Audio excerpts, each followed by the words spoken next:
Sit back, relax, enjoy the show. I just oh.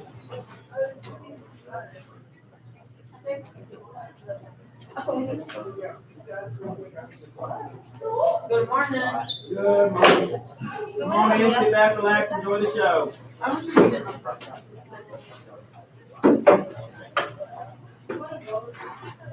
What do we do? I'm not going to Are you paying?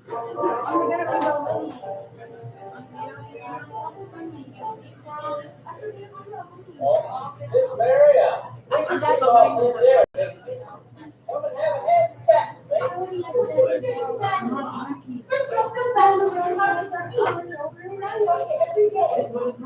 Oh, I need to say you.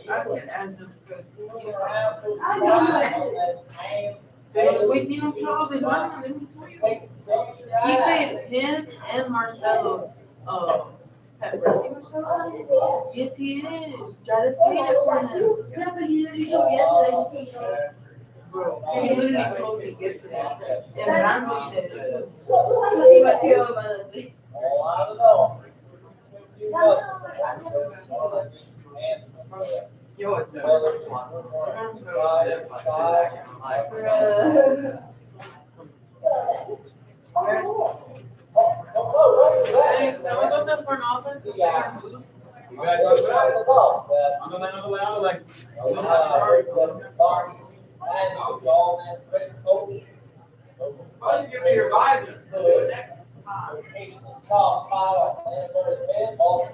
ain't got nothing to teach me. But here I come.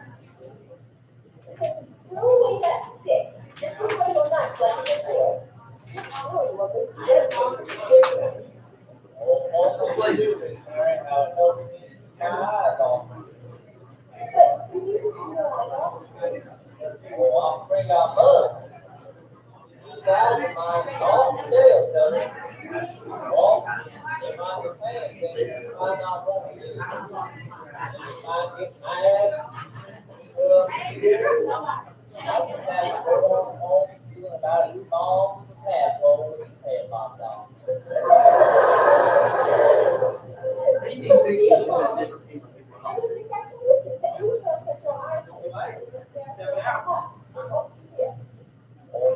Y'all just come in, sit back, relax, enjoy the show.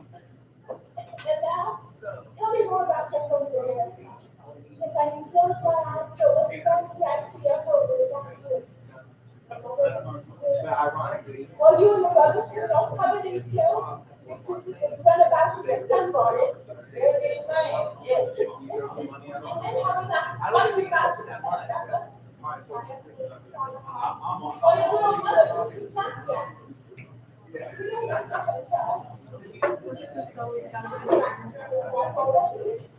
Oh, we got to take the whole one. You know something there? You are big jackets. We call up the immigrants with the world today to the top. Why, you live on the mother? Maybe and be there. I'll break it out, be there.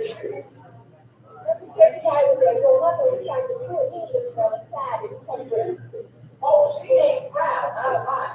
Besides, they all see British before. Well, yes, there was him, and then there was old Mark Trench. Yes. See, he was pretty policy, but game is a mighty bull, and his brain is little in the ball. Well, the way we figured it, he got pretty angry at his relations back here. He picked up and went over to America. Look at the original branch of the family. That's our branch.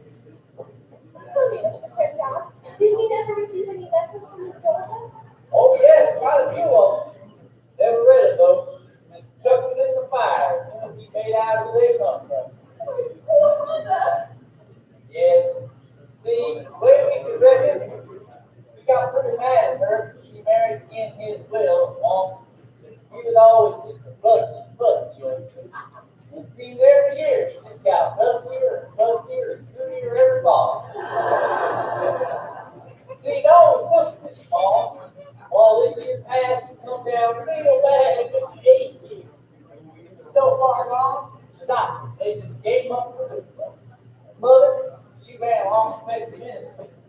While she was out, the old squire called me to his room. And I heard his voice speaking loud and clear as a bell. Come in, Hazel boy. Well, I took it. Sit down. Well, I saw that. And he took out a piece of paper just like this. He said, Hazel boy, this paper makes you wear all my property in England. Well, he expected I picked up my ears about that time. Well, by the minister came, and I reckon he had 3 days to fight with the devil for that old man soul. He finally got the upper hand and slipped his glass. And after he went on his way, he was smashed. He changed when he wrote the book. He was his and I saw his hair blowing out from under his red hat with big old silver light. And from his big blue eyes, pale tears were rolling down his furrowed cheeks like Sit back, relax, good and show. when he spoke, his voice different from what it was. It was like a fish. He goes to make sure. That was my dad. I mean, he He's goes to make sure. gonna, he's gonna have something sharp on his president. Praise the Lord. I'll feel like yes, in the heart and my heart and my own faith. But I will not fall the life of this level. Breathe me alive. I thought it was being right quick. He took that paper I was telling you all, twisted it up by my feet. Took his candle from his bedside. He took the fire, that paper, beside my desk. And as he watched it burn slow away, he says, listen, boy, that actress inherits you. That makes my own voice aware. My daughter's sweet, darling child, Miss Mary Meredith. They want to say stand for speculation, just a moment of time. Lay back on his pillow, so I pledge allegiance to the flag of the United States of America and to the republic for which it stands, one nation, under God, indivisible, with liberty and justice for all. Please stand for a moment of silence. My poor grandfather.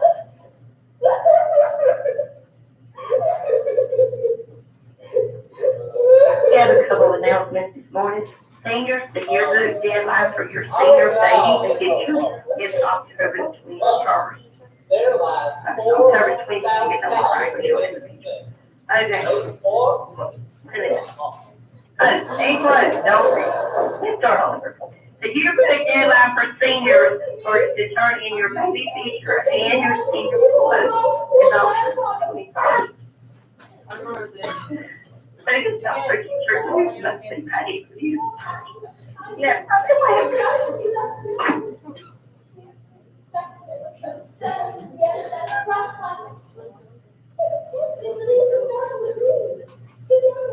Oh, the pain was over an hour ago. No longer pain.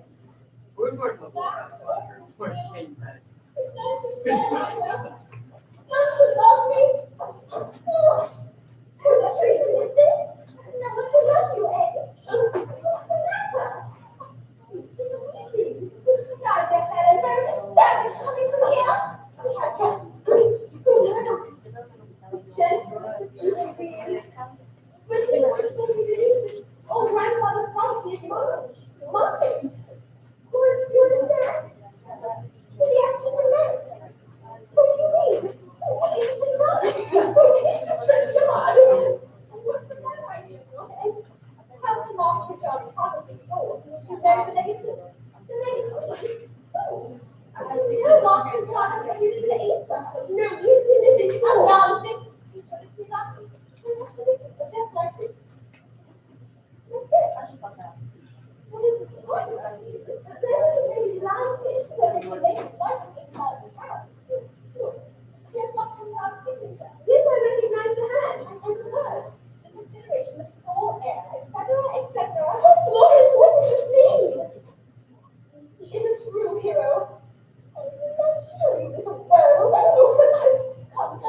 Kennedy's assassination. Before Reagan's assassination, yeah. Oh, it's so Well, ma'am, I reckon that shooting's just like most things in life. I know what he's You gotta gonna look straight, do. look strong, He's gonna shoot have to look Abraham at this, Lincoln. keep the sun out of your eyes. Yeah, that's messed up, man. You just not catch shit. Yeah. It ain't life as well as she. That's just messed up, man. You didn't see Abraham He's killing my Lincoln. baby. That's just messed up. I'm protected.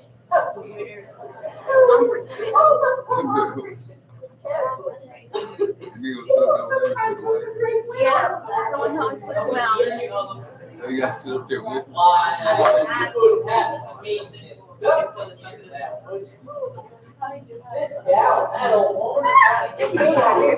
It's coming, it's If coming. he does, Well, now, if a rough-spun character like me is to come forward as suitor for your daughter's hand, why, you wouldn't treat me the way some gals and mothers would when they found out I was heir to all that property. Why no? The old squire thought better on it and made his own heir, his own sweet daughter's darling child, his fair heritage.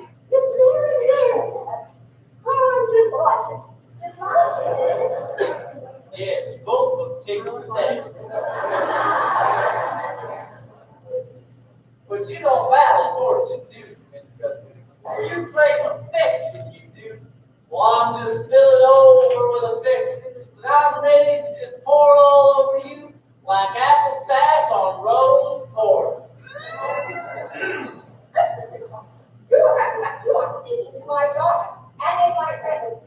Why, I am simply offering her my hand and my heart just exactly the way she wants it, with nothing in it. Master Tudor, yes, not the nasty beast. You don't know the manners of polite society. Don't know the manners of good society, eh? Well, I guess I know don't turn you inside out, old gal. Stop apologizing, old man trap. Oh. Sit! Simper! To the rest! To something avenged!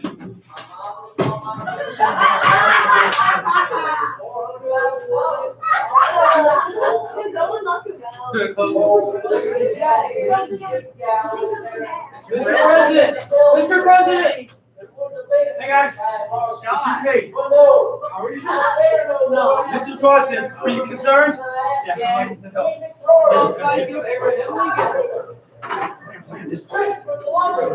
He didn't come back.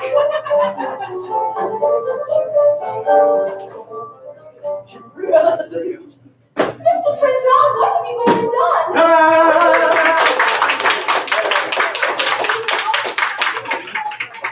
Don't now, Miss. Oh, shit.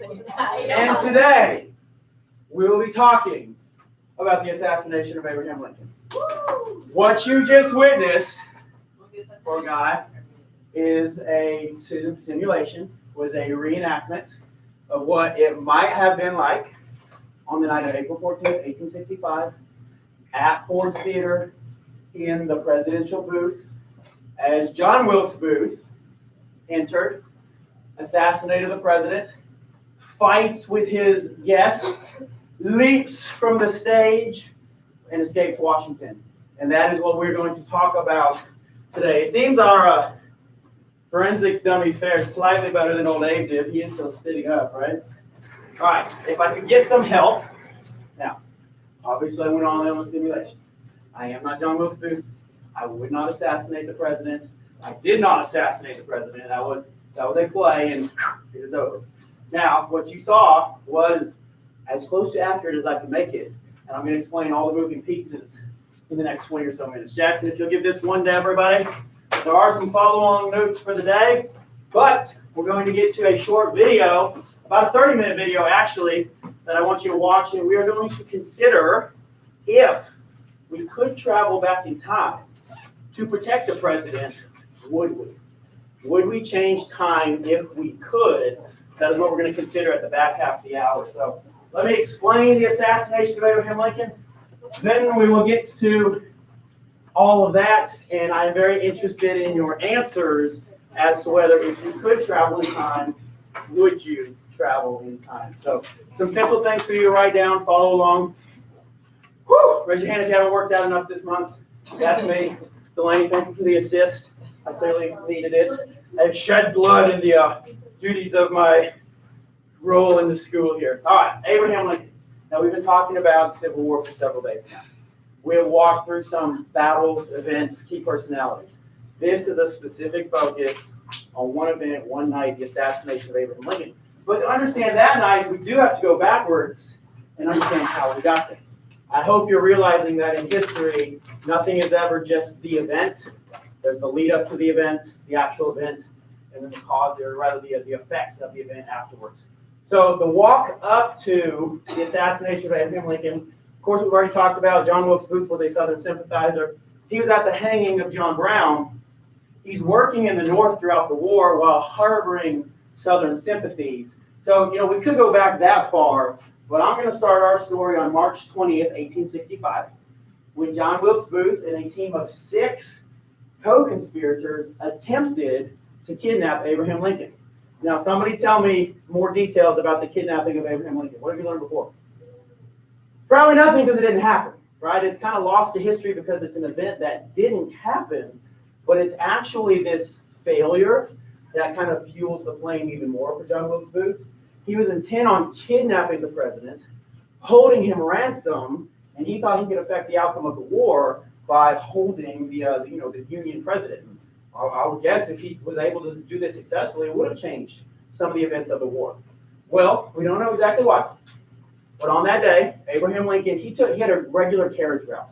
He would take leisure rides, just take a break from the duties of Washington, and for whatever reason, on this day, he changed his route. He went a different direction. So John Wilkes Booth and his 6 compadres, they're ready to jump out, bag the president, and take him off to a place of hiding. And we've talked over and over and over about how security was different in that day. Top picture there is a artistic rendering of what they thought they were going to do. Like, stick him out, Mr. President, stick him out. But it didn't happen because Lincoln changed his route. What I take out of that is that a lot of times we make small decisions throughout our daily lives that may affect big things. We might not even be aware of it at the time. Lincoln makes a small decision to change his route, and because of that, his kidnapping attempt is foiled. These co-conspirators, instead of staying together as a team, they kind of disband. John out, and I didn't get arrested, and I guess I'm glad about that. But it's John Wilkes Booth that kind of still angry and keeps the fire going. Fast forward now to April 2nd, 1865. This is the day of the fall of Richmond. I said earlier this week that these armies were kind of playing capture the flag. Whoever could capture the other's capital first would have an advantage in the war. Well, April 2nd, 1865 is when the Confederate capital of Richmond finally falls to the Union Army. On this day, Jefferson Davis and his cabinet start their escape to the South, and we know that ends in Georgia with him wearing his wife's clothes. And on this day, John Wilkes Booth is devastated. As a Southern sympathizer, he is devastated about the fall of Richmond. And what makes it even harder is that he's in Washington, D.C. at this time. So in D.C., the chants are, long live the Union, down with the South, waving American flags, burning Confederate flags. John Wilkes Booth, as a Confederate sympathizer, is devastated by the fall of Richmond. Fast forward just a few more days, the writing is on the wall, and we talked about Lee surrendering to Grant at Appomattox Courthouse. Does this end the war? Not fully. Okay, there are some Confederate units still out in the field, but this largely, effectively ends the Civil War. So adding one more thing to John Wilkes Booth's perspective, he is now, he's devastated all the more because his cause has been lost. Following the surrender of Lee, Lincoln gives an impromptu speech from the second-story window of the White House. And that's impossible for us to really imagine today. Okay, President Biden is not going to open the windows and just start speeching out the window of the White House. But 1865, crowds had access to the building. There was less security, all that kind of stuff. And on the night of the surrender, I believe it was, Lincoln opens the windows and he just starts an impromptu speech to the crowd before him. John Wilkes Booth is in that crowd. The speech Lincoln gives speaks of, it's the most freedom and equality-based speech that he's ever given for African Americans. He signed the Emancipation Proclamation, but that was a military necessity. This speech that he gives from the window is about equality and voting and equal status for African Americans in America. John Wilkes Booth is incensed. He is angry by the words he's hearing. He wanted to shoot Lincoln right then, but he didn't have the opportunity. I already told you also in the past, he was at Lincoln's second inaugural address, and he stated that he could have killed the president if he wants to. So he's got a long walk towards the actual night of the assassination. So all these things are building in John Wilkes Booth, and it's going to lead to the night of the assassination. Well, Lee surrenders. 5 days later, Lincoln finally takes a breath, kind of like I need to do right now. Lincoln decides to take a breath and go to the theater. He hasn't had much chance to enjoy his life recently. He hasn't had much quality time with his wife. The night of April 14, 1865, he's got two options. Across town at Grover's Theater is showing the new, hottest play in town, Aladdin. Yes, the same Aladdin that you would know from Walt Disney's classic animated movie. But at this time, it was the new hit show, Aladdin, on stage, showing at Grover's Theater. A lot of people thought he might be interested in seeing this hot new show. Instead, his other option is Our American Cousin at Ford's Theater. Our American Cousin is on its 1,000th showing. And if it had been the 999th showing, he probably wouldn't have won. But on the 1,000th showing of a stage play, the tradition at the time was that it was a benefit for the lead actor or lead actress. So in this case, Miss Laura Keene was the lead actress, and she was kind of like the Julia Roberts of her day, a well-respected A-lister. The play would be a benefit for her directly, financially. And Lincoln thought it might be nice of him to go and give some publicity to Our American Cousin and gain some money for Miss Laura Keene. So on this night, he does not choose the new show. He chooses the 1,000th showing of Our American Cousin, which was the play that you watched as you walked into class today. So obviously a modern rendition of Our American Cousin, but that's the play you're watching on the screen. I don't know if you enjoyed it. I don't know if you even understood it, but it was the play that was going on the screen as you walked in today. Play was showing at Ford's Theater. This is Ford's Theater. This is Ford's Theater in 1865. You can see it's a multi-story building, but look how cramped the street is. Look how unfinished the actual road is, right? It's just a dirt road, bumpy, cobblestones maybe in some portions, but this was Washington, D.C. in 1865. This is Ford's Theater. This is the inside of Ford's Theater today. Okay, it has been renovated and it's been reset up just much like it was on the night Lincoln was shot. This is the stage. Where the looks like a popcorn machine thing is, that's the actual stage where the actors would be. And with the gold and the red, white, and blue bunting, what do you imagine that position is called? The presidential box. Because who gets to sit in it? VIPs, or when he's in the house, the president. Okay, so this is the presidential box. And I'll note the red, white, and blue bunting. Okay, it's kind of a furled up flag. And then right in the middle of that, where the arch is, that's a portrait of George Washington, our founding father, our first president. Because in the time period, it was it was a sign of respect to have a portrait of Washington in respectable building. So presidential box gets a picture of Washington. Here's a wider view of the theater, and this is as it would look today. Now, at the time, there would have been seats on the floor, but they wouldn't have been as fancy as they are in this picture. You can see that there's multi-levels. The distance from the box to the stage, 12 feet. So I'm about 12 feet away from Eric. Eric, can you hear my voice pretty well? I mean, it's a classroom, right? So Eric, 12 feet, it's not that far. Now, to jump 12 feet, that's a bit of a farther distance. Okay, it's about like jumping off your roof, and we know that can kind of jerk the joints a little bit. But audio, 12 feet, no problem. The players could see the president.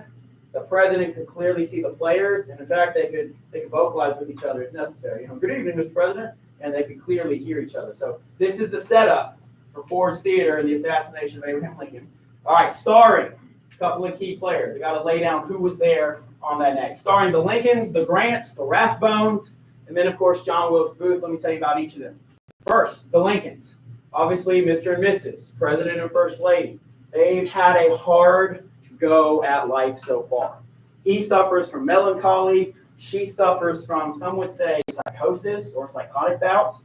She is known to be a spiritualist and she has actually conducted seances inside the White House. So for some people, that was controversial in and of itself, right? Kind of this spiritual activity going on in the White House.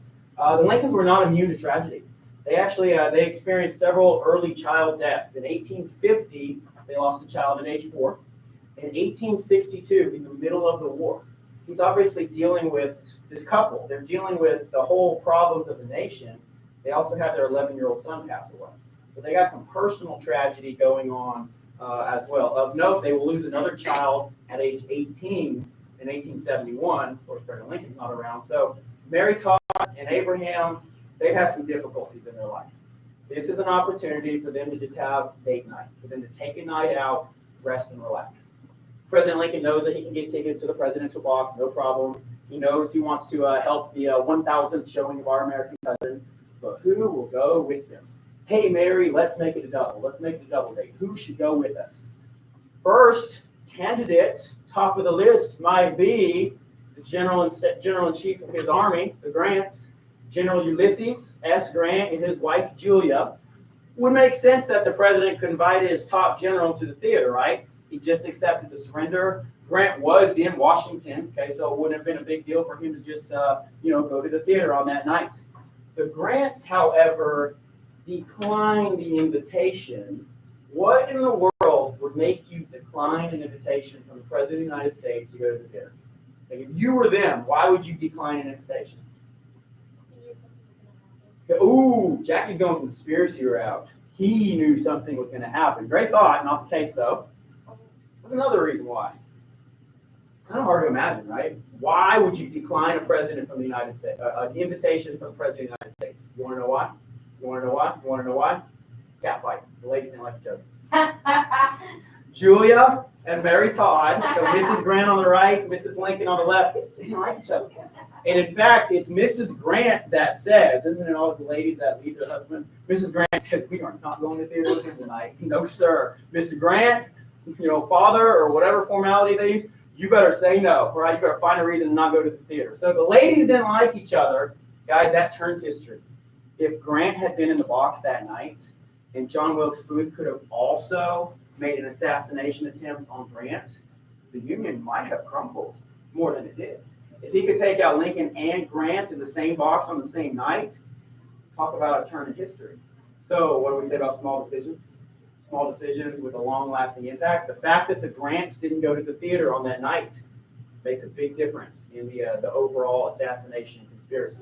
Well, the Lincolns turned down. They invited another couple, and this couple is the Rathbones.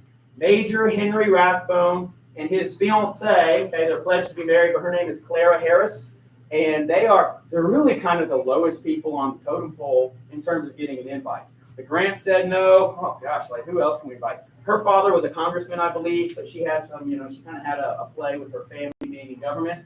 But he invites the Rathbones, Major Henry Rathbone and Mrs. Clara Harris. And the Lincolns did not know them very well. Okay, it was not exactly like they were best couple friends. It was almost more like a mentorship kind of a thing. Because I'm a major in the Army, okay, that's my rank. It's kind of a medium rank. So for the president to be inviting the major to the theater when he had all the generals he could have invited, it's kind of a lower ranking ask. So this sets the stage, right? We're setting the stage of the historical event here. We got Rathbone and we got Harris invited to the theater instead of the Grants. Also starring, right? We have to star John Wilkes Booth. Ladies, what do you think about this dashing young hero? Handsome? I got to vote for ugly. What's ugly about him? It's the forehead, it's the hair. He's cute. Jackie goes with cute. So I have disagreement in the same table group. Hey, in his day, John Wilkes Booth was dashing. He was charming. Ladies liked the mustache. Ladies liked the hair. John Wilkes Booth was a dreamboat, okay? He was an actor from an acting family, but he was actually kind of the least accomplished of his brothers. And that was something that weighed on his ego. He was 25 years old. So I know that's older than you are, but let me tell you, you are not fully mature. Your brain is not fully formed at age 25. So he was acting brash, irrationally. He's had a bloodlust since the beginning of the war, really since John Brown's hanging. This is John Wilkes Booth. He works in the North because of his profession, but his loyalties are certainly with the South. He's a Southern sympathizer. He's anti-North, pro-secession, pro-slavery. If you read some of his personal writings, he is downright racist. Okay, there's no wondering where John Wilkes Booth lies. He's a Confederate sympathizer to the core. He is pro-slavery. He is anti-African American, racist as can be. He remains in the North due to his profession, acting, but his loyalties are definitely to the South. And like I said, he's from a famous acting family, but he is the youngest and arguably least accomplished of the three. Here he is with his brothers. So his brothers are Edwin, Junius, and then John. John is on the far left. So John Wilkes Booth on the far left. And his brothers were more famous and more accomplished than he was. That plays on his ego. Any younger children in the room? You're like always trying to match up to what your brothers no. Chris is like, no, not my problem. Well, can you think of another acting family? Is there another famous acting family in the world today with multiple brothers starring in movies? Hemsworth. Say it again? Hemsworth. Okay, the Hemsworth brothers. I like that. That's a good one. Any others? Well, I think it's Gigi and Bella. Kardashian. Kardashians. Okay, Gigi and Bella. I'm not familiar with that one. Maybe this is a little older. Maybe I'm dating myself. Anybody know the Wahlbergs? Marky Mark is the famous one. Okay, that was kind of like John Wilkes Booth's more famous brother. John Wilkes Booth was basically Donnie Wahlberg. You don't know Donnie Wahlberg? Exactly. You don't know Donnie Wahlberg. So John Wilkes Booth was always trying to match up to his more famous brothers, and he thought the way he could do that was by doing something to get famous. If acting wasn't enough, he wanted to become infamous. He knew he'd have to commit the crime of the century, and his name would go down in history forever. And it has, just not for the right reasons. So those are the key players. Let's talk about how it happened. The door, the timing, the gun, the jump, the shout, the escape. Going kind of fast here because I want to get to our video. The door. This was the door to the presidential box. Now, as I creeped in and I was waiting for a specific moment for a reason, I walked through my door here. That's a pretty sturdy door. It was unlocked today because that was a setup for the class here, but usually have the door locked, right? In this day and age, the door one wasn't locked. There was one security guard that was supposed to be with Lincoln, but guess where he was? He was at the bar. He went to the tavern downstairs. Hey, you know what? The play is 3 hours long, and I'll just come and get the president later. That was really the attitude. I know that is different than the Secret Service that we know today, but that was the attitude of Lincoln's security guard at the time. This door was at Ford's Theater, and John Wilkes Booth was a normal participant at Ford's Theater. He could walk in and out, no problem. People recognized him. He was famous. He played on the stage frequently. So for John Wilkes Booth to be at Ford's Theater was just a normal day. John Wilkes Booth, on the day of the assassination, goes to this door, and he whittles a dime-sized hole into it, a peephole. He whittles a hole into the door so that he can peek in and see the president before he actually enters the room. He wants to confirm that the president's there. He wants to make sure that there's not any obstructions in front of him, like a chair or something else. He wants to know where the president is sitting. Is he the first person? Is he the last person? You see the hole there? You see the hole? He whittles a hole into the door so that he can peek in. This is definitely a premeditated crime. It was definitely pre-planned, and that hole is a piece of that evidence. This is 13-year-old Mr. Swanson at Ford's Theater standing with the door. So one of those places you can visit and experience the history for yourself. Kind of cool. I got the chance to do that when I was in 7th grade. All right, let's talk about the timing. This is Mrs. Laura King. This is the star of the show. Boys, what do we think about her? A little bit old-timey, right? Not exactly a sexy actress that we might think of today, but she was the it of the day. All right, she was the it actress of the day. Julia Roberts, Halle Berry, whatever other actresses you guys think are cool. She was the A-lister of the day. Well, in the play, she delivers a line. But in the play, a line is delivered that is a punchline. It is probably the funniest line of the play. It always reliably gets laughs, and it is directed towards her by one of the male actors on stage. And the line is, "You sock-dologizing old man trap. Ha, ha, ha, ha, ha." What it means is you nagging, brooding, selfish woman. It's kind of an insult, okay? But sock-dologizing, that's not a word we use all that much today. But this line is delivered towards her. "You sock-dologizing old man trap." And since it was going to get a laugh, that's when Booth fired his gun. He planned it. He knew exactly when the line would occur. He knew what time of night the line would occur. And similarly to the opening of our class, I creeped in as that line approached. And I don't know if you didn't notice it because you probably didn't know it at the time, but that's exactly when I fired the confetti popper, was on this laugh line. You sockdologizing old man trap, boom. And because the audience was laughing, it actually masked the sound of the gunshot. In the chaos that ensued, not many people really understood what was going on because the sound of the gunshot had been masked by this laugh line. So the timing was super important in that regard, and that is what it might have looked like for Booth to shoot Lincoln in the back of the head. The gun, let's talk about the gun. This is the actual gun that Booth used, the actual gun that killed Abraham Lincoln. It's called a single-shot Derringer, 44 caliber, single-shot slug. What's interesting to think about is that John Wilkes Booth could have carried multiple guns. He could have carried a repeating gun. Could have carried a six-shooter. John Wilkes Booth carried a single-shot Derringer because of the theatrics.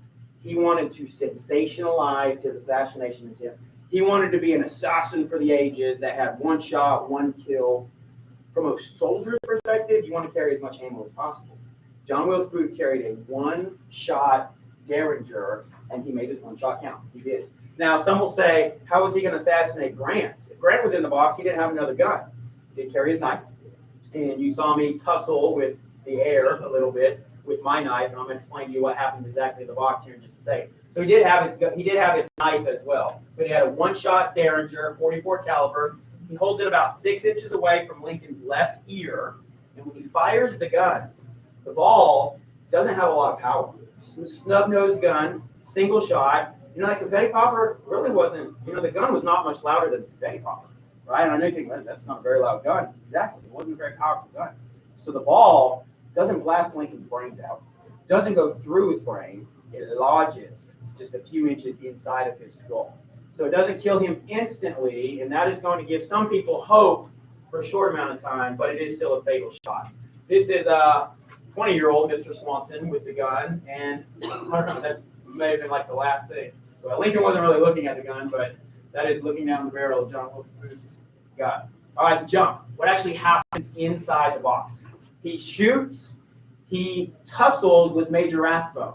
Think about this. You're the president's guest, and an invader has just entered the box and shot the president. Major Rathbone attempts to subdue the invader, and this is when John Wilkes Booth takes out his knife, and he slashes at Major Rathbone. He cuts him on the forearm. He does not hit any major veins or arteries, but he does draw a lot of blood. So Rathbone seems to be wounded, although not mortally. So after the tussle, John Wilkes Booth then jumps. Perhaps the most famous jump in the history of time. And I want you to look at this series of pictures here. Remember the box, remember the bunting. You see the picture of George Washington there. As he jumped, I don't know exactly if he tripped or if he got caught in the bunting. A lot of reports say that his foot got caught in the cloth. When he jumped, he lost his balance in a way that he lands unbalanced. And as he lands, he hurts his left leg. Whether a sprain or a hairline fracture or even a full break, we don't really know. But in landing awkwardly, he hurts his left leg. So on the stage now, on his stage, he's injured. You think that if you're trying to make a grand escape, you want to be as healthy as possible, right, and run. He's injured. He comes to the center of the stage, ever the thespian, and he shouts, "Sic semper tyrannis." Now, being a Latin phrase, maybe you don't really know what it means. Anybody know what it means? Sic semper tyrannis. Latin. Huh? Something about tyrants is exactly right. Good grab on that word right there. It means thus always to tyrants. This is a line that is from the famous Julius Caesar play. And this line is shouted as Caesar is assassinated on stage. And it's basically saying, you get what you get. Okay, if you're a tyrant, you get what you get. John Wilkes Booth is saying to Abraham Lincoln, thus always to tyrants, the tyrant had to die. All right, I did this because he's a tyrant. John Wilkes Booth, one, he's trying to be sensational. He jumps from the box. He takes center stage one more time, and he gives his call, thus always to tyrants. Then he hobbles off. But he's also trying to explain why he did it. He's saying, I'm a Southerner. The South will rise. And then he also says, thus always to tyrants.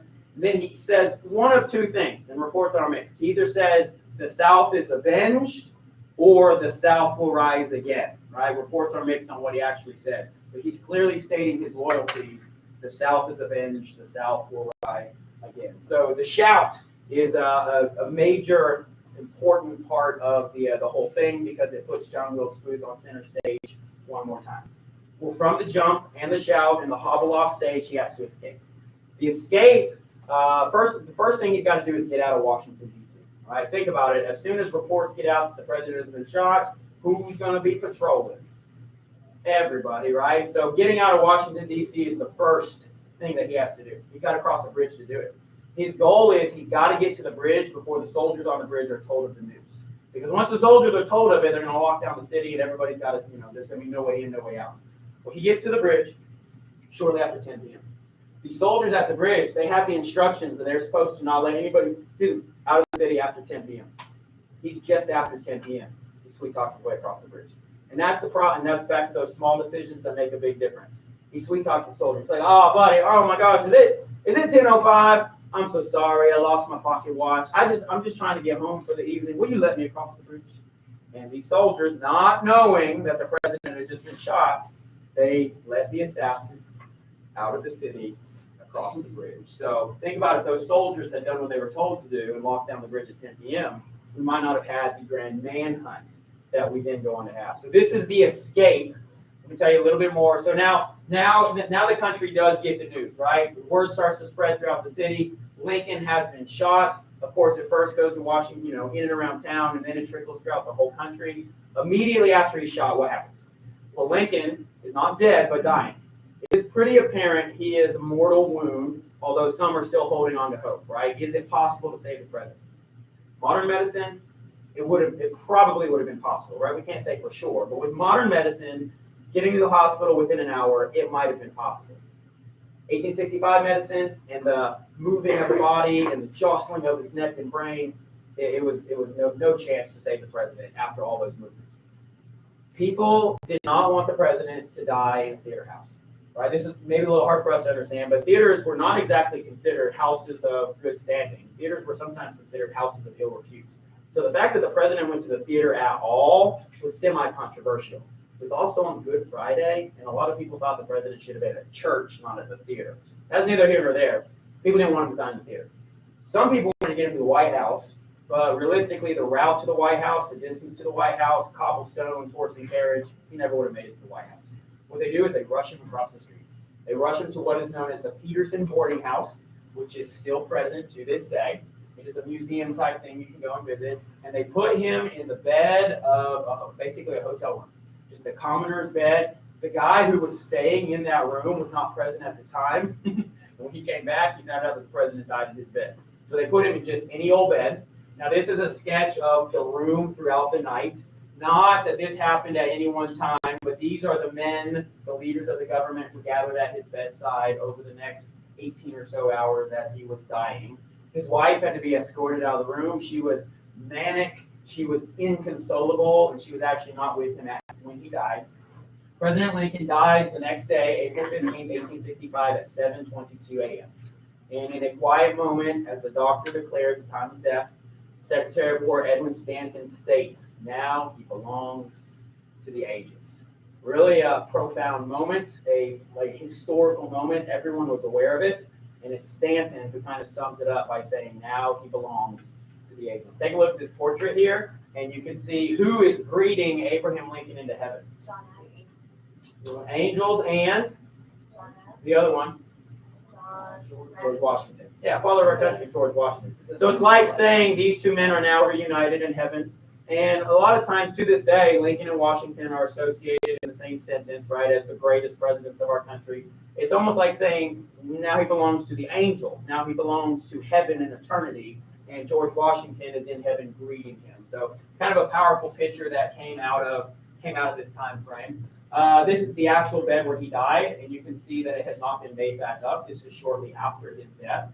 And this is the Peterson boarding house room as it exists today. So I know some students have visited it. I've talked to them in the past. So one of those things where if you hit Washington, D.C. Ford's Theater and walk right across the street to the Peterson boarding house would be really cool to visit and kind of feel like you were there the night that Lincoln was shot. This is the one and only picture that exists of Lincoln in death. Now, I would strongly caution you, as historians, against Googling Lincoln death photo. Because there are some false photos out on the internet. All right, there are some lookalikes. Guy with a beard, oh, that's Abraham. There are some false photos of Lincoln's death on the internet. I'm encouraging you to not Google that. This is the one true photo of Lincoln in death. And in fact, there weren't supposed to be any photos. Secretary of War Stanton, the same one who said he belongs to the ages, put out the order that no photographs are to be taken of Lincoln in death. He did not want the country to think of Lincoln as dead. He did not want history to see Lincoln in death. And that's kind of maybe weird for us to think about, but he wanted people's memories to be of Lincoln as an alive, strong, good leader. Well, one photographer breaks that rule. He takes these photographs and he hides them for decades.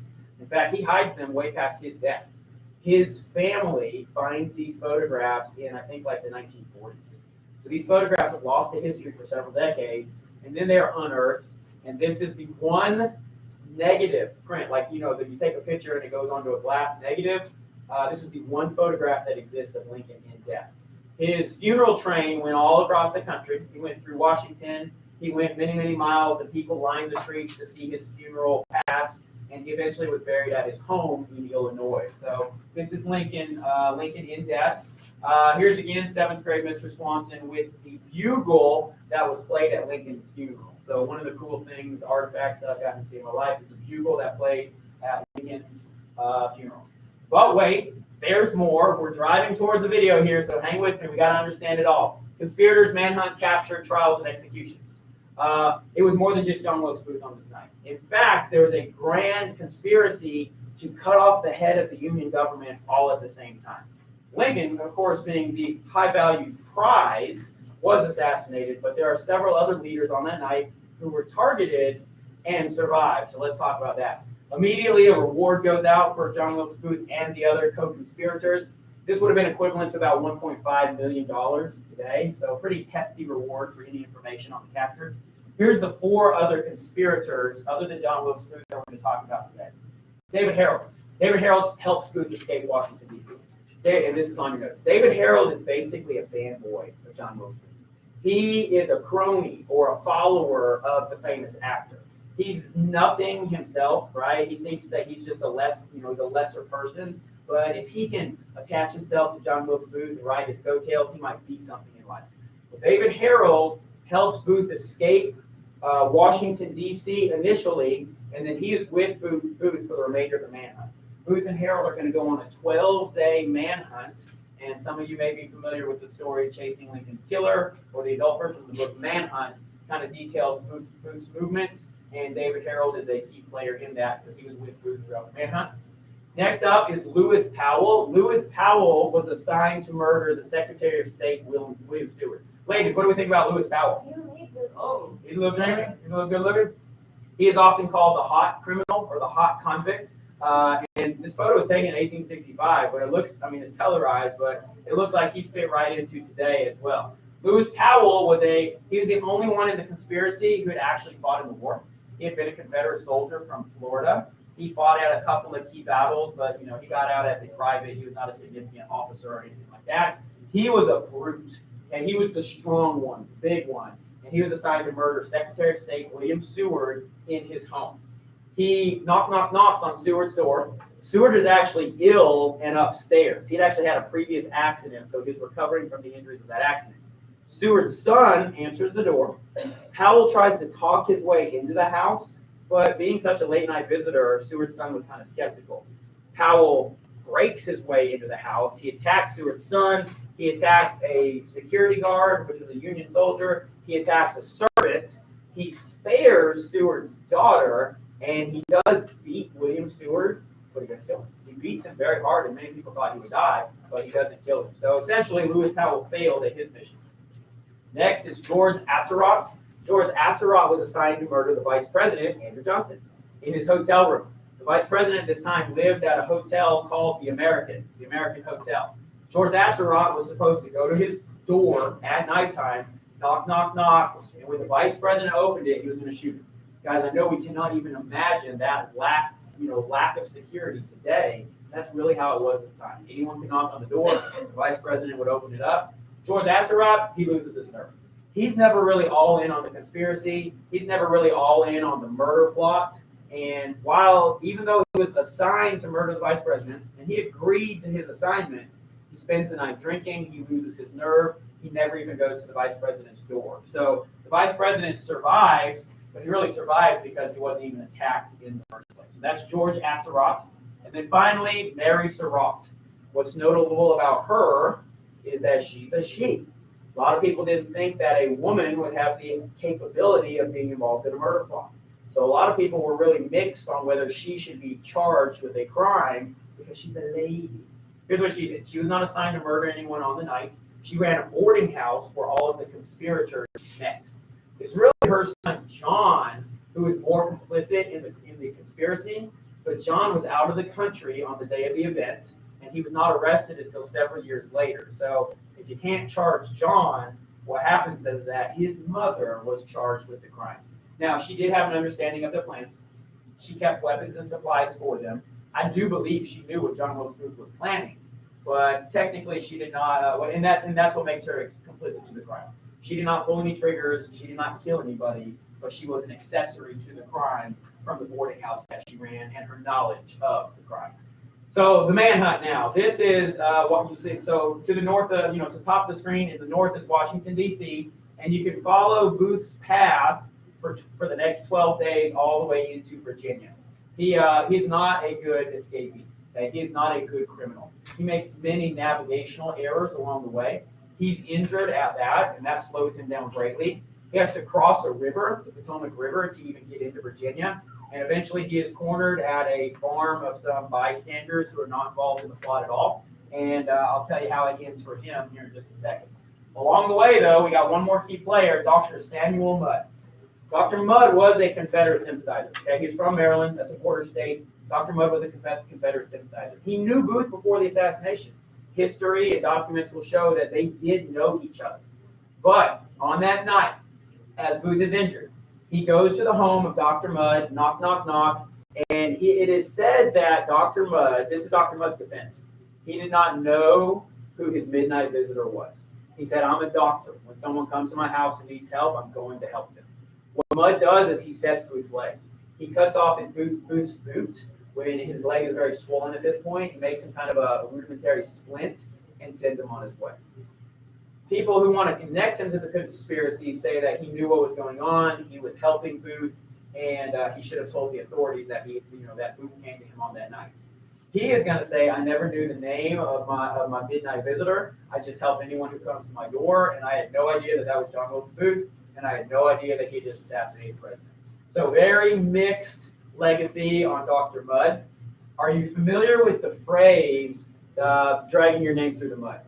Or his name is mud? I know very often we probably associate that with dirt, right? What is mud? Mud is dirt.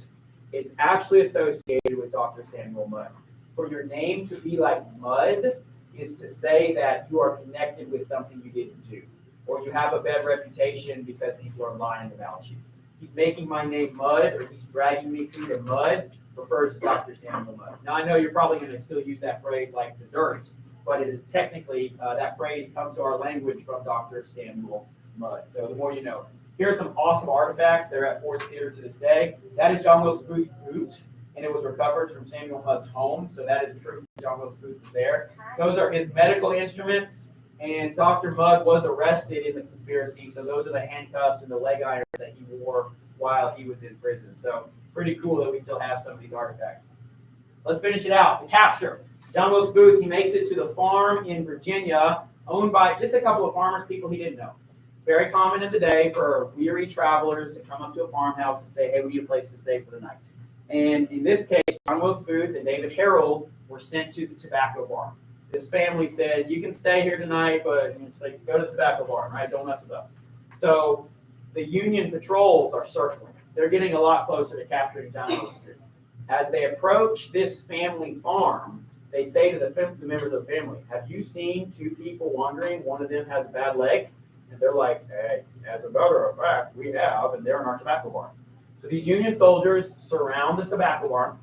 They first call out to Booth and Harold, surrender, surrender, and we won't shoot. Booth and Harold are committed to not surrendering. So what they do, light the barn on fire. And now the family who was just trying to help out is really mad because they're about to lose their tobacco barn. Well, when the barn is on fire, David Harold wants to surrender. He's like, Johnny, I love you, but I'm out. David Harold leaves, he surrenders, he's arrested. John Wilkes Booth is committed to going down literally in flames. He does not surrender, he does not come out. It is said that the soldiers are not supposed to shoot at him, but one soldier does. This is Corporal Boston Corbett. And Boston Corbett is, he says that John Wilkes Booth pointed at him first, so that, come on in, we're having a good old time actually. John Wilkes Booth, President Lincoln, telling the story of the assassination of Abraham. Great class for you to walk in on. Corporal Boston Corbett shoots John Wilkes Booth, shoots him in the throat. Corbett's seniors, like his military officers, are actually angry at him. He was not supposed to shoot John Wilkes Booth. John Wilkes Booth was supposed to be brought in alive. But Boston Corbett says, hey, he pointed his gun at me, and it was in self-defense.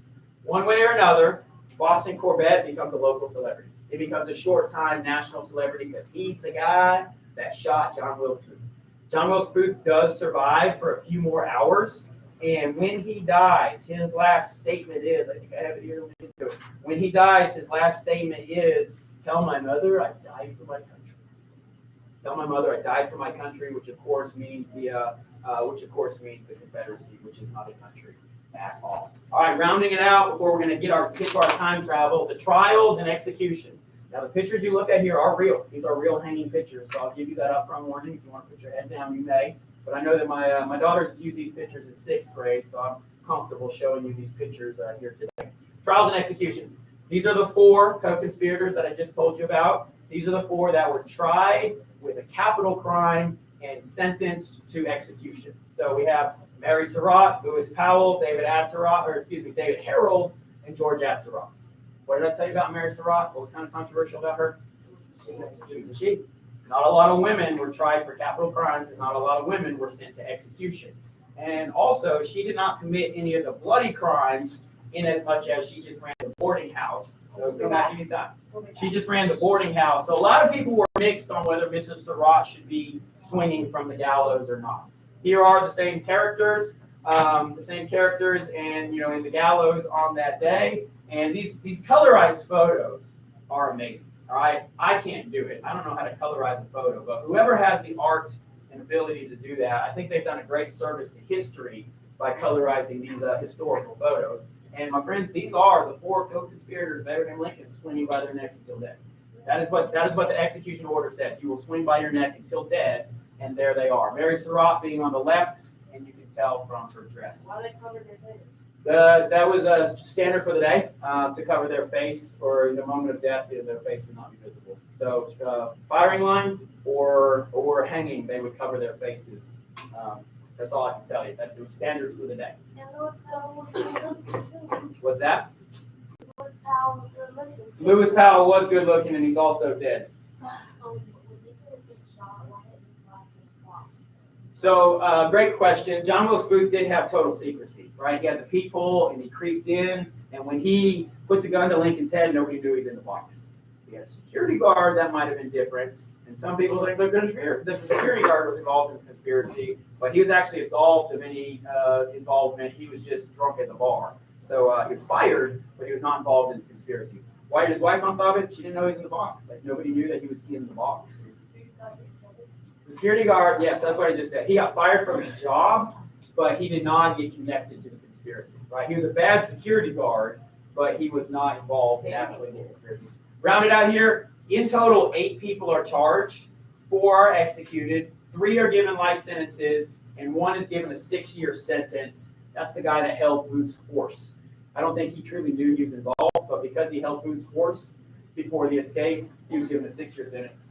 For the 4 that weren't executed, they were paroled in 1867. Part of Reconstruction, part of forgiving the South for their crimes.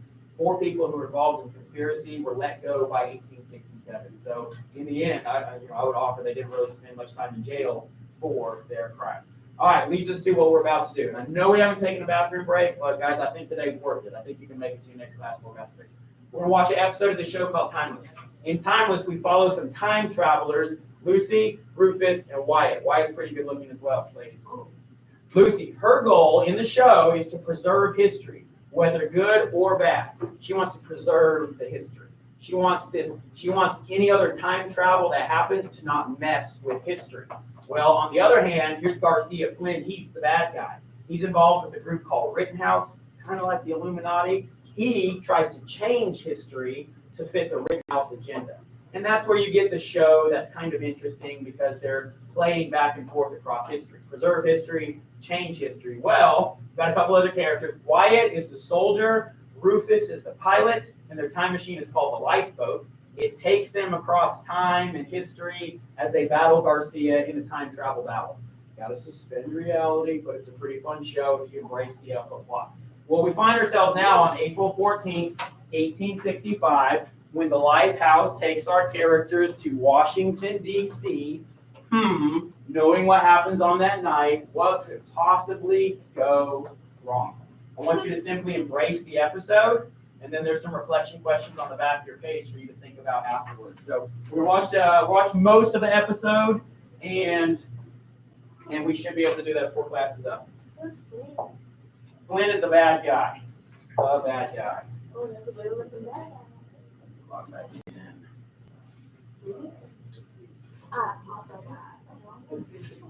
Good class. Good class so far.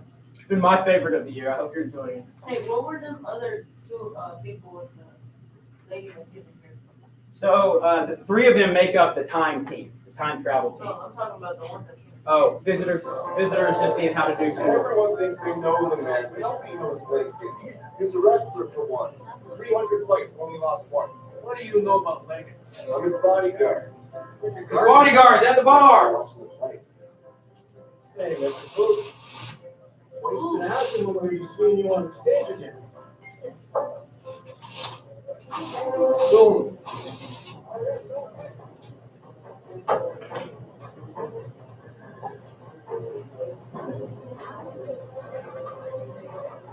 If the audio is good, I'll leave it. If it's not good, I'll put the words on. But I'm spilling over the Lincolns, which I am ready to pour over you like applesauce over roast pork. But you're not used to the manners of good society, and that alone will excuse the impertinence of which you are guilty. Don't know the manners of good society, eh? Well, I guess I know enough to turn you inside out, old gal, you suckologizing old man trap.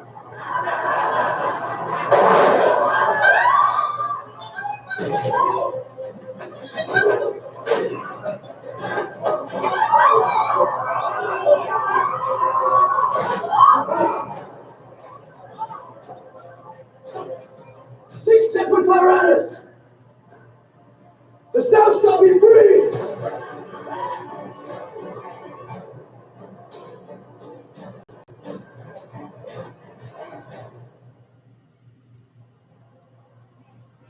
All right, so that's history as it happened.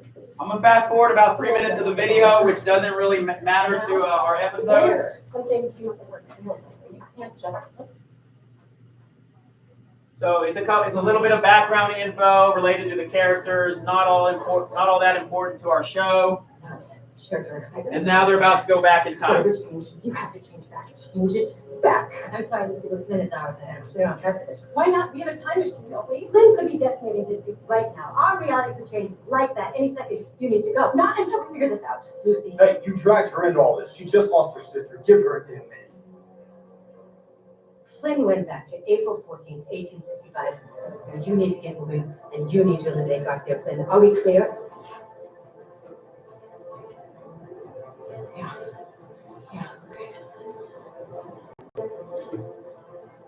Wait, what's April 14th, 1865? The assassination of Abraham Lincoln. Because he didn't sit through our class, huh? Hey, I can try to figure out what happened to your sister, if you want. How?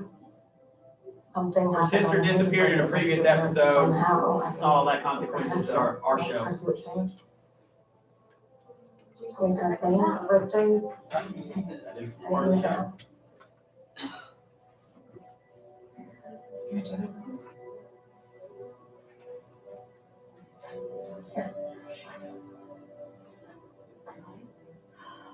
It'll look the part, right?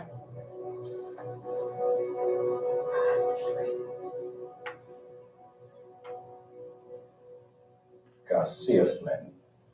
He went straight for Anthony. He knew he was the project leader, the best of our only two pilots. So how did Flynn know so much about us, our vulnerabilities?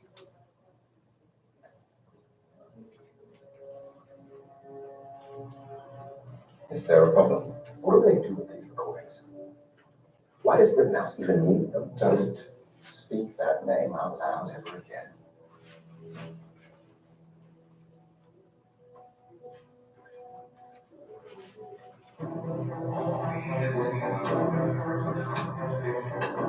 Looks like we're live from the revolution. Trick or treat.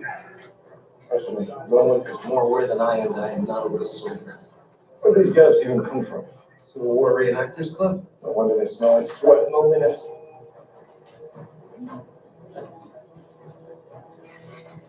Okay, oh, whoa, right. You said. I mean,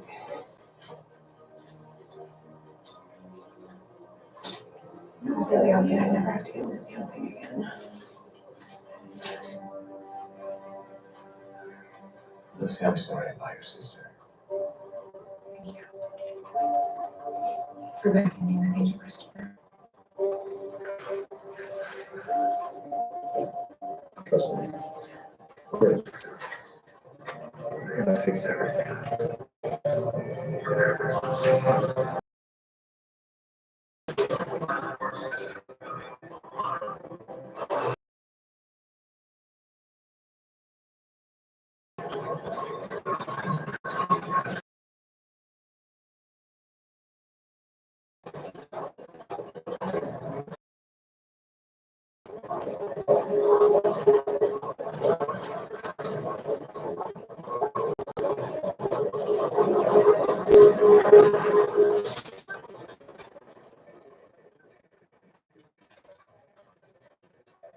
You really should get some paperweights.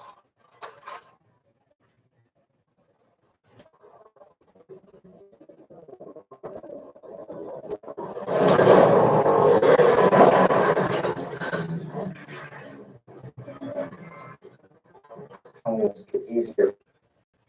It doesn't.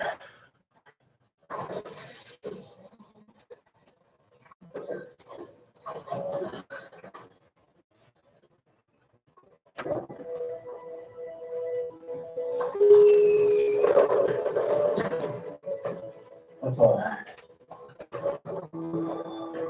The Civil War just ended. They're celebrating.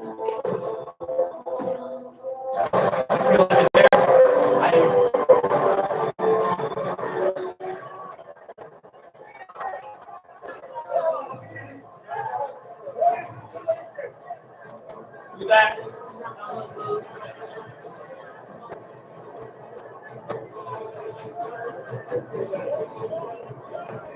Mr. Booth, I'm quite the admirer of yours. Oh? What production did you see me? Richard the Third? I'm not talking play. I know what you're about to do.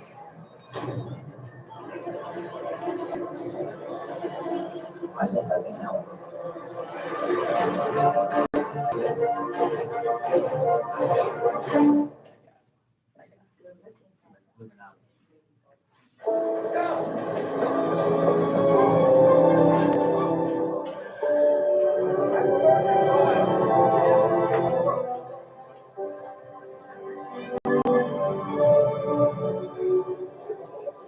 Check out that swagger. Civil War just ended. Slavery's outlawed. African Americans thought their future was bright. Which pretty much ends tonight when Lincoln shot. So what do you think Flynn is up to? He's got to be here to choose the assassination. But how? I don't know, but I do know exactly what I'm looking is going to be. So we start there. Best guess, he takes us to Flynn.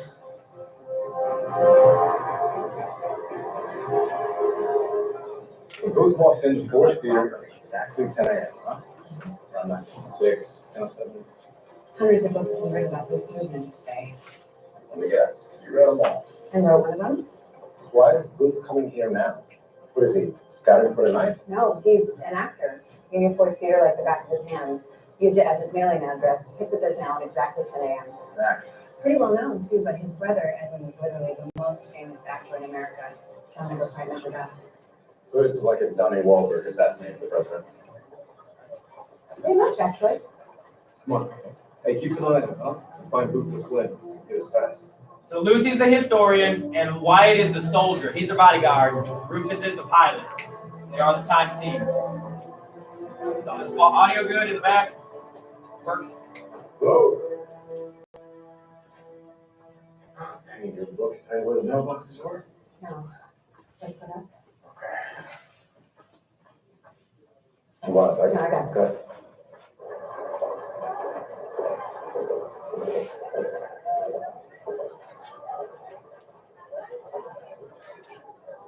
You all right there, Sergeant? Yes, I am. Sergeant, I'm just fine. What's your name? Denzel. Washington. I'm Nicholas. What about you from? Chicago. You screaming, you signed up. You got Ken and young folks still in bonds? No, my family was all born free. You reading right here, huh? Pretty good, yeah. That's how you got them stripes. Hey, boys, get on over here. Oh, Denzel's gonna write our notices for us. Need you to write something for the newspaper. You go and start with mine. I can't write. The color Tennessee, press them free. Nicholas Biddle, 2nd Regiment, Color Infantry. It's me. Nicholas Biddle of the 2nd Regiment, Colored Infantry, wishes to learn the whereabouts of his wife and 4 children. Children are Celia, Sarah, Elizabeth, and Adam Lee. My wife's Ann. The last I seen her was in a cell pen of a human critter named Robert Clark. Man.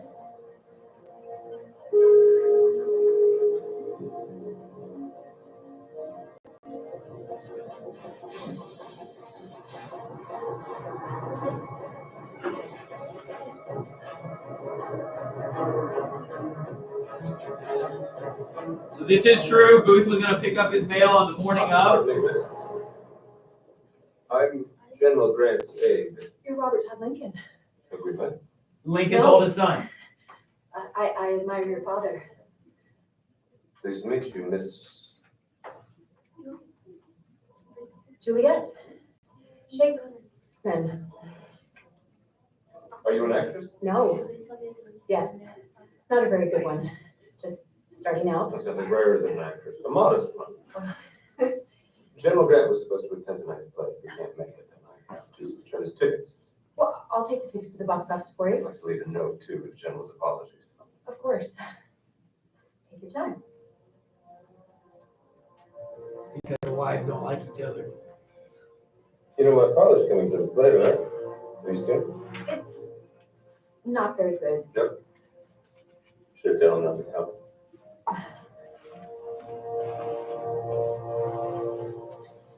Having President Lincoln for a father. Wish that way for you. He casts a long shadow. It's not one I mind living in. I'm proud of him. He's done some great things. I agree. And he's just getting started.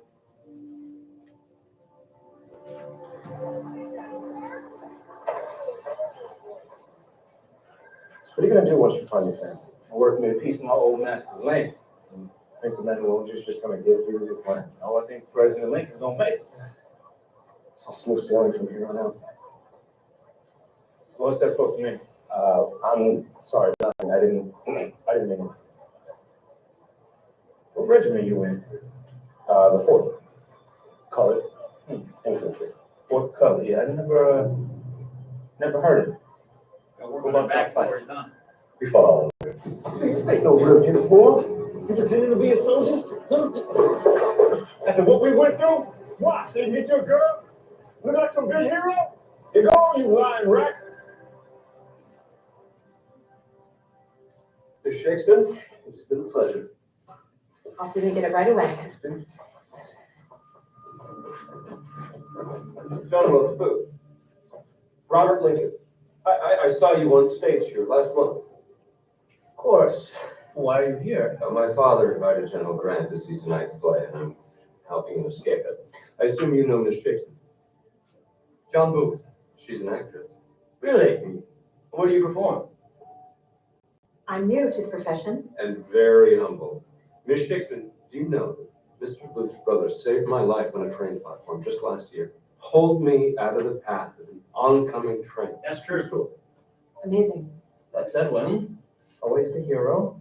Yes, sir. The Lincolns of the Booths. Great death.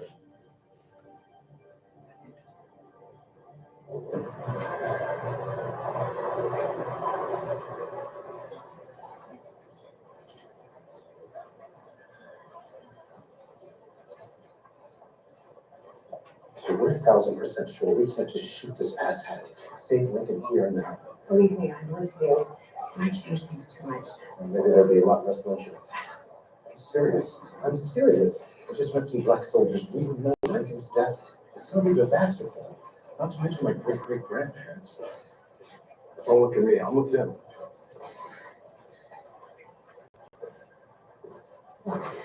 I understand, but we don't know the consequences. It's too risky. It's our job to protect history. Yeah, which white guy's history? A lot of my history sucks.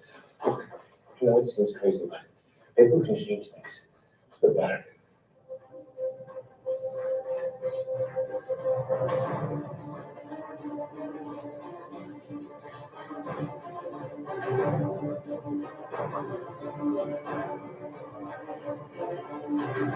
This is our new house. We're both meets with his conspirators. What conspirators? You run! Stay low! Don't stop for anything! But what did I do? Never mind. Go! Go!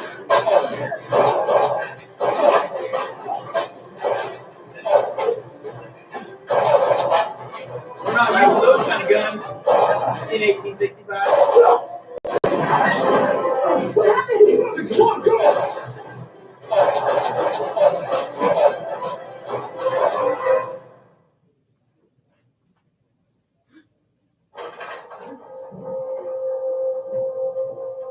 Your butter looks to be at the fag end of things. Poor digestion's all. Oh, thank you very much. Thank you. Oh, where the hell is Rufus with these supplies? You need a real doctor. Do what? Leech me? Get this off me. It'll take 15 minutes to pass back home. Here, I'm gonna die of sepsis. You get it? Rufus, you're up. My knife's in the pocket. You gotta sterilize it with the lamp. What? The bullet's still in there. It's just under the skin, but you gotta take it out. Why me? Because you work with your hands. Yeah, on the circuit boards. Think of me as a circuit board. It's gonna die if you don't help. Don't look at me. I think. So those weapons, I ask. Why does he need that kind of firepower, huh? Lincoln gets killed anyway. I don't think it's just about Lincoln. Lincoln's death was part of a much larger conspiracy to kill the four most powerful men in government in one fell swoop. Lincoln, Vice President Johnson, Secretary of State Seward, and General Grant. It would have been devastating, but the other shooters never followed through or just failed outright. Oh, that's before they had semi-automatic weapons. Exactly. What if Lynn is trying to help them succeed? They would cripple the Union, maybe revive the Confederacy. Hell, Johnson and Grant are supposed to become presidents. America, as we know it, would be unrecognizable. Okay, so how do we stop all that? One problem at a time. Grant takes the train out of town at 6. I need to make sure he's on it. You take care of Wyatt. We're gonna need you tonight. Make sure Grant gets out of town. Make sure he doesn't go to the theater. This is gonna be the worst scale operation ever.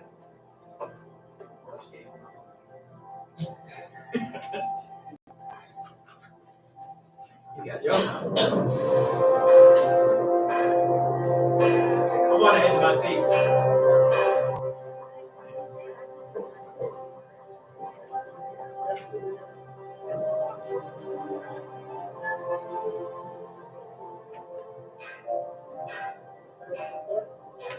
Miss Shakespeare, Oh, hey, Robert. Mr. Lincoln, what are you doing here?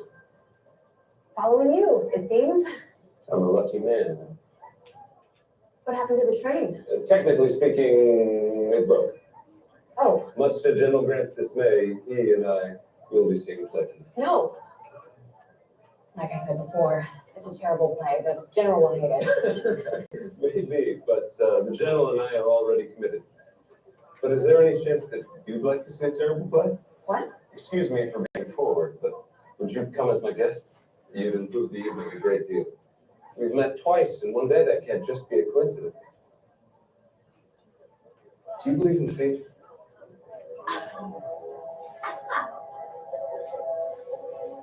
I'm at the National. The National? It's 7 then.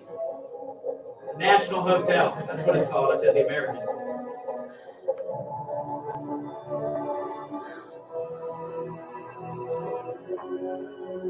You really have to stop eating like this, Lucy.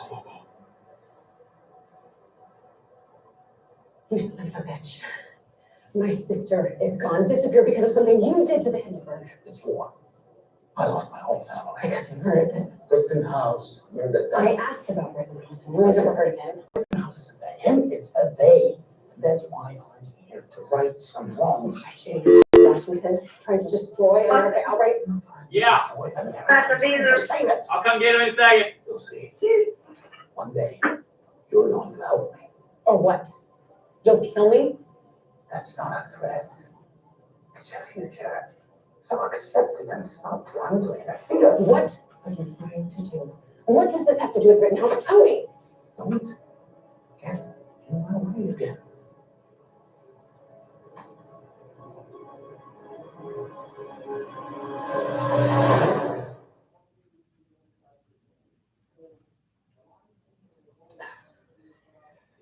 Sanitary for throat one, you know.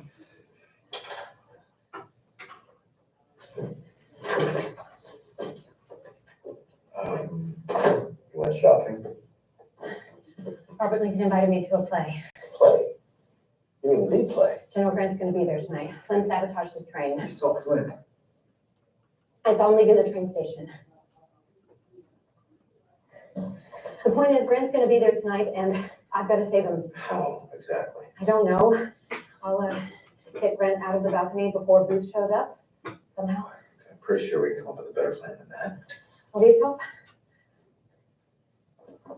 I assume with all that, we're gonna save everybody but Lincoln? Rufus. All you have to do is open your mouth to save him. You're just gonna let Booth shoot him in the head? Do you think any of this is easy for me? My whole life, I've idolized Lincoln. When I was a little girl, I would memorize his speeches. Or we do something. We will come back to an entirely different world. Who knows if it would be better, or if there would be anything left to come back to at all. The present isn't perfect, but it's ours. That. Awful as it is, what happens to Lincoln is meant to be. Present isn't perfect, but it's What ours. about my wife? What happens to Lincoln is meant to be. Remember By that. your logic, you're saying that bad things like my wife's death are meant to be. You wouldn't use the time machine to save her either.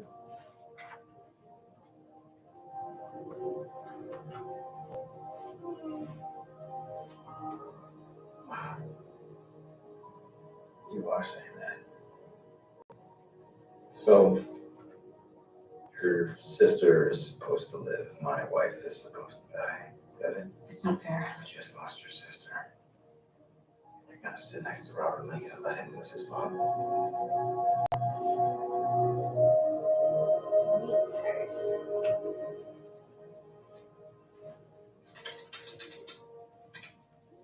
Never seen nothing like it.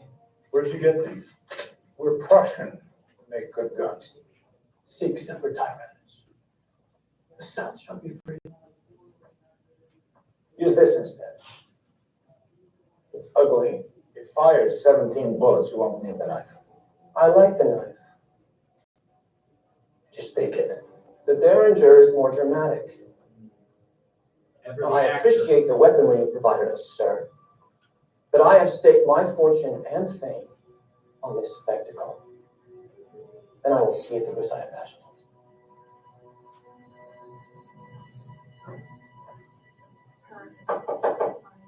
Mr. Robert Todd Lincoln, downstairs for Miss Shakespeare. I'll be done in a minute.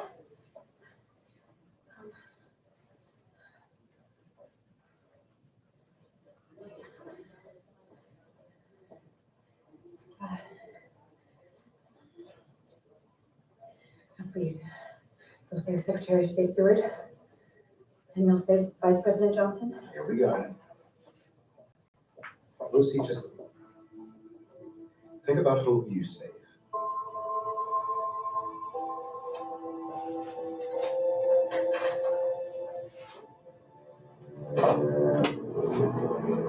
Some other people would when you found out that he was not the inheritor of that fortune. Not the heir of fortune. No. People bark up the wrong tree about the old man's property. Which he had for you. Well, no. He's always late.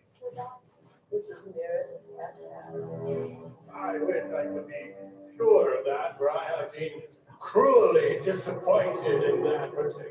Yes, but we are all. So he did arrive late, and as he arrived, they played the song Hail to the Chief to let everybody know the president had come into the room. Miss Trixton, allow me to introduce my mother Mary and my father, the president. Father, please meet Juliet Shakespeare. Miss Shakespeare, how do you do? It's a great pleasure to meet you.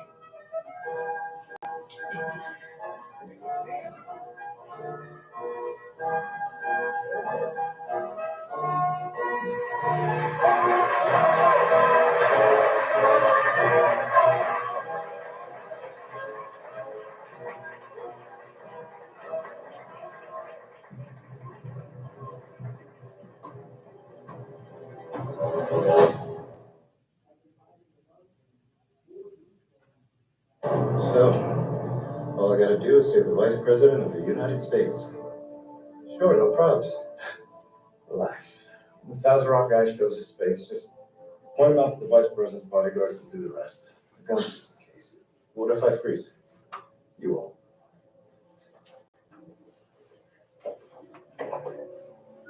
I grew up on the west side of Chicago, and there's this kid, Rich Tannen, who used to come after me. But I wouldn't fight. There's no fight either. I just stood there as biological. And he just beat the crap out of me. This, I don't know you that well, but in the last 2 days, you helped us break out of jail. You held a knife to a Nazi's throat. You pulled a bullet out of my gut without puking. You won't freeze. I'm scared. I wouldn't go to battle with you if you weren't.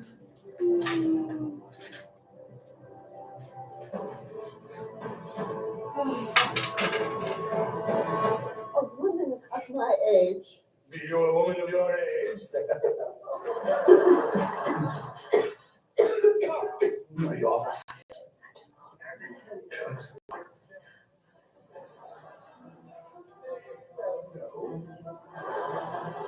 You can't allow me. No. Okay.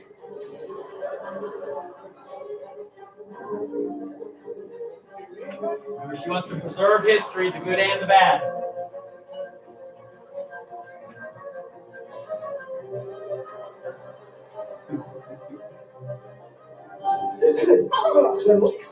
Please forgive me. But okay. Excuse me. I'm so sorry.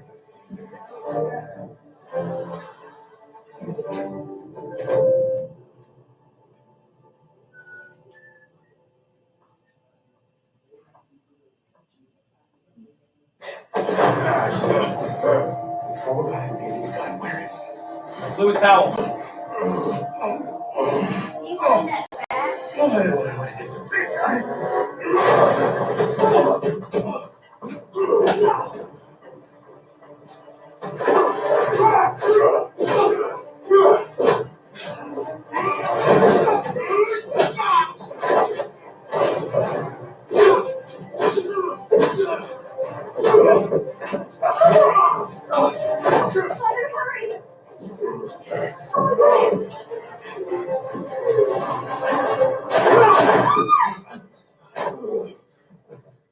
History preserved. What's going on? Mr. Secretary? Hey, Mr. Hook, wait been asking when we're going to be seeing you on stage again. Soon.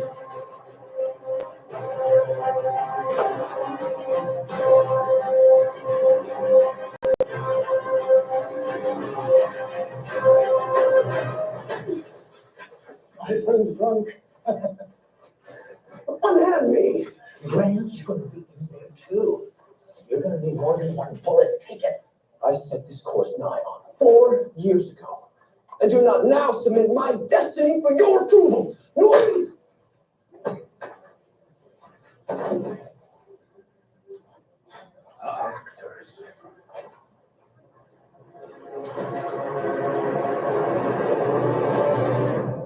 Some other gals and their mothers would go away when they found that out, but you found the fortune this guy.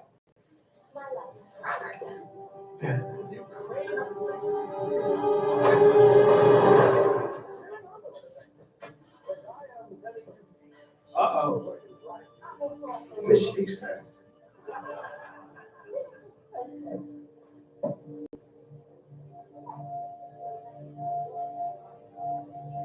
That's such a bad play.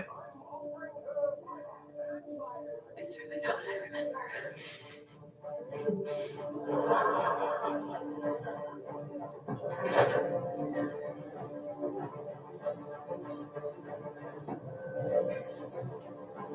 This is where the vice president is.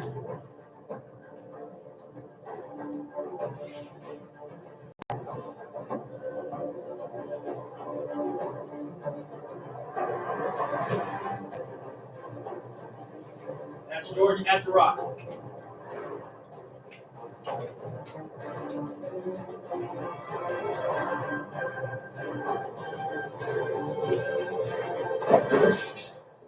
Well, Jimmy Sergeant Denzel Washington. He's sneaking around the vice president's hotel with this. Hey boys, look who I found. Listen.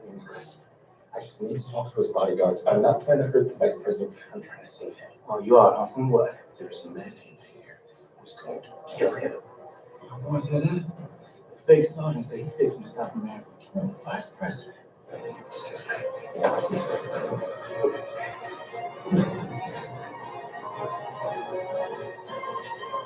He's going to steal the book!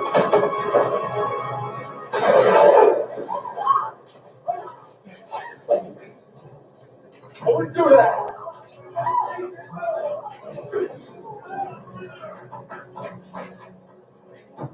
History preserved. Are you drink sergeant? I'm not a soldier. I'm my blue. Don't know the manners of good society, eh? Well, I guess I know enough to turn you inside out, old gal. You're lying. Apologizing old man trap. Think of all I've thrown away today and the hard path I have had to call myself the awful hard thing. 400.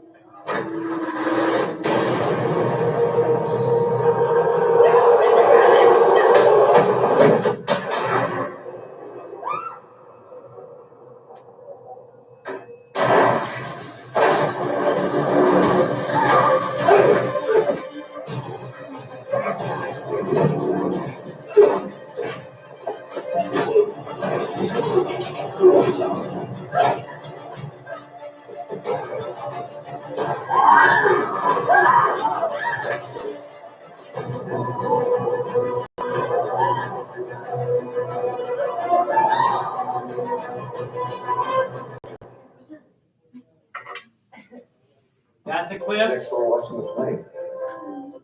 That's a cliff, and I'm going to hang you on it. Yeah, we will finish tomorrow. We will. What I want you to do is reflect on these back page questions, and we will finish our time travel journey tomorrow. Our timing worked out just right as the bell is about to ring. I hope you enjoyed today's class. It is truly one of my favorites, and I enjoy bringing you engagement like this. Reflect on those questions. We will round it out tomorrow. VFL preseason week 0 is tomorrow, and we will review our content up to this point tomorrow. So tomorrow will be a fun package of rounding out time travel and review. Okay, encourage your teammates to study because it is your first preseason, but it's your first go at the VFL. Make it your phones. You're going to advisory. That's the bell. How's that for timing?